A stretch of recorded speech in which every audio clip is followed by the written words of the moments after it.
Hey, it's Hip Hop and R&B right here on 103.5 The Beat. Papa Keith live with my special guest, my brother, Fly Guy. DJ Fly Guy in the building. What up, PK? What's happening, baby? Chillin', man. How are you, man? I'm blessed, man. I'm trying not to complain. Listen, nobody gives a shit. Facts. What they say in the Bronx still? Nobody cares. Right, Like, yeah, and everybody has their own problems, Exactly. man. So, but I hear you, brother. Congratulations. New Times. Oh, yeah. Thank you. Stop acting like you ain't know you. Nah. Oh, yeah. Nah. I mean, with the blinders on working, yo. But best DJ. yeah, 2025, best of Miami. Yeah, man. Congratulations on that, King. Thank you, man. I've been trying to get that for like 10 years. That's what's up, man. So finally, That's what's shout up. out to the Miami New Times. They saw the vision, maybe, I guess. Yeah, well, no, they got with the times. They got with it. Literally. They got with the new times. Yeah, see, it's super blessing, yo. Super blessing. Now, good people over there. Great choice. For those who are not super familiar with Fly Guy, give them a little history on yourself, King.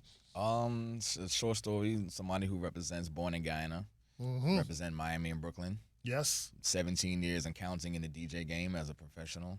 Yes. And I feel like just getting started. That's what's up. Are you going to mention that you're an artist too, sir? Yeah, I'm an artist too. But you know what's funny? I started thinking about it the other day because I ran into one of my producers, and he's like, yo, you haven't been in the studio in like 3 years. And that's the longest time I've ever not been making music since I started at 15. Wow. So 3 years of not being in the vocal booth is weird for me. But why do you think that is? Do you, I think, just being also a person who's involved with the delivery of the music, is this something where like...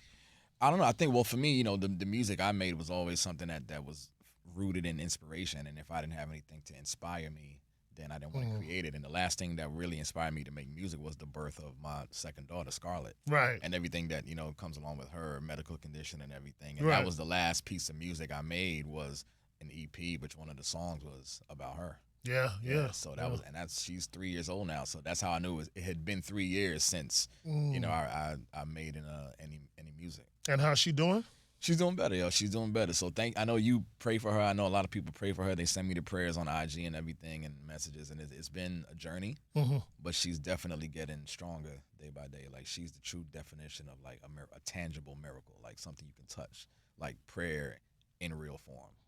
I always tell people like when they wonder how us as DJs or musicians or as artists, I say, man, this music business is so tough that everything else, it kind of, even dealing with something close to your heart as your child, like, this music business kind of prepares you to deal with all kind of different things, you know what I'm saying? So, people didn't realize for at least last year, 8 out of the 12 months last year, she was in the hospital, in the ICU. So, like, people would see me, like, at a party, and then when I leave the party, I'm going back to the hospital. And I did that every night. Like, right, for months upon months. Yeah. Like, it wasn't 8 months straight, but every month she would get sick and have to be in the ICU. Right. So, if you can imagine trying to compartmentalize that to show up and literally be the life of the party and then go back. And that's what I'm telling you. Only entertainers can do that stuff. I'm telling you, man, on that level. So, Fly Guy, man, you're part of an amazing team, headliner, marketing group. Yeah. Shout out to Mike Gardner, the whole team. Absolutely, man. Over the years, you guys have provided us with so many different events and curated so many amazing parties. Live on Sunday, and we just had the festival, the Overtown. Yeah, the Music and Overtown Arts Festival, Brownsville Festival was really amazing and dope. And one of your latest curations, we're now celebrating the anniversary of it, is Doo Wop. Yeah. The R&B extravaganza, man. It's crazy to think it's been 4 years of that already. Like, yeah, man. Yeah. So this was your brainchild, wasn't it? Yeah, obviously we always said that, we obviously didn't create or invent the R&B party. Right. But at the time when I came to Mike and I was like, yo, I think now this is August 2021, I think now would be a perfect time. Pandemic time. To do it. Like, we fresh out of the pandemic. And, R&B music is just different in terms of what it does for your energy and your soul, right? Yeah. And your overall spirit. I'm like, if we do it now, I think now would be the perfect time. And he was like, all right, well, let's try it. And then from the first one, it was a hit. It was successful. Yeah. So it's I been remember. a blessing to start somewhere like Racket and Wynwood, and now we've done it all over the country. Yeah. Super Bowl and Grammys. Well, you know, I've been to the one in L.A. I've been to the one in Houston. I kind of follow y'all with it. Yeah, it's been an amazing journey with it. And again, it's like I said before, it's like I feel like we're just getting started with it, and I'll say like we might not be the biggest in terms of the quantity of people, in the world, but I think we're the most popular. We're the most star-studded, and that's a testament, not in a braggadocious way, but I think that's a testament to the impact and the power of R&B and soul music. Like that, you can get somebody, like a Chris Brown to come host it, because Chris Brown don't host parties. Yeah, right. Unless he's working with Mike or hosting a Doo Wop, or Live, just, like so just to see the trajectory that we've been on, it's been pretty dope. It's been an amazing ride for you, King. Yeah, it's been an amazing ride.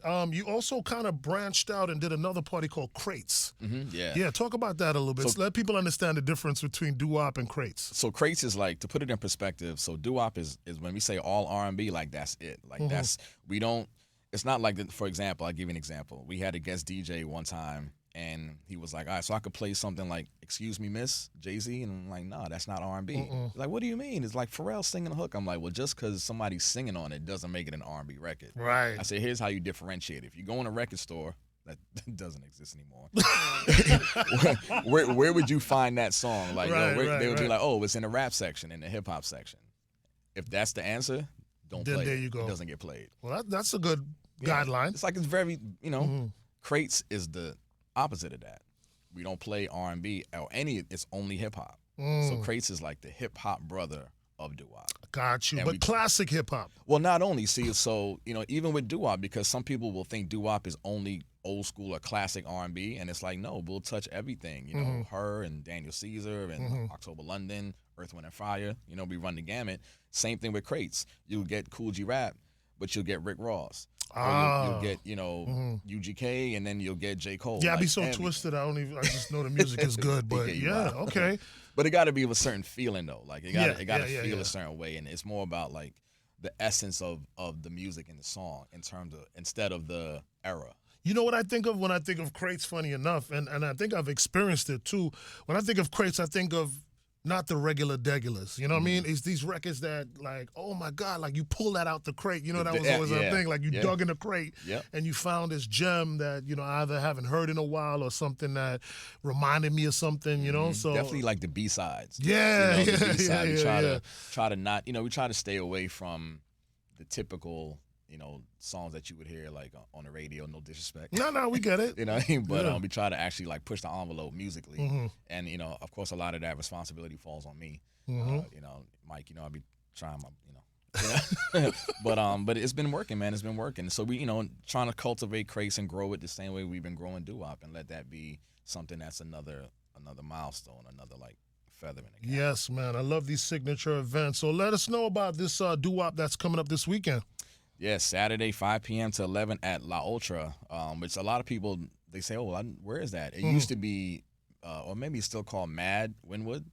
Oh, okay. Yeah. Okay. So Mad as a building has like 3 rooms, and La Ultra is one of the rooms in the Mad complex. Yeah, so right where the train tracks are, and you kind of go through that back gate. Yeah, it's in there. So it's like an indoor-outdoor. Yeah, kind of energy. The bar kind of, you can look one way and it's outside, and then you have the inside space. Got you. So it's the all white, all black, or black and white affair. Like, because Labor Day is coming up, and we didn't want to do all white like we did last year. Right. So like, all right, well, what can we do to just add a little flavor to it? Okay, all black, or black and white. Right. But still, 5 p.m. to 11 p.m. and it's all R&B, all soul music, and we're gonna just celebrate this good culture and this feel good music, man. Absolutely. Who's gonna be joining you on that night? Oh, we're not gonna have any guests. This okay. No, this is about the music and the people, the community, the city that's been supporting us for the last 4 years. Yeah. We didn't want to. It's different because we do it at the Urban also. Yes. But that's when we have big artists, Summer Walker, that type of stuff. But for me, I think R&B connects better in more intimate settings, and you don't necessarily need a host when you have an intimate setting. The energy in the room is enough to make people feed off of that.